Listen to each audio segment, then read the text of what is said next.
بسم اللہ الرحمن الرحیم۔ حضرت عبداللہ بن عباس رضی اللہ عنہما سے مرفوعاً مروی ہے، آپ صلی اللہ علیہ وسلم نے فرمایا، کیا میں تمہیں جنتی لوگوں کے بارے میں نہ بتاؤں؟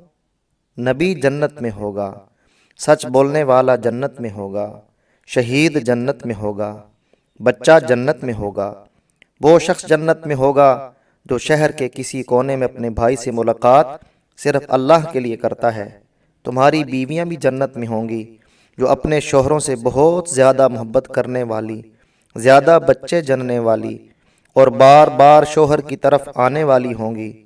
وہ بیوی جب ان کا شوہر ناراض ہو جائے تو آ کر اپنا ہاتھ اس کے ہاتھ میں رکھے اور کہے، جب تک تم راضی نہیں ہوگے میں ایک لقمہ بھی نہیں چکھوں گی۔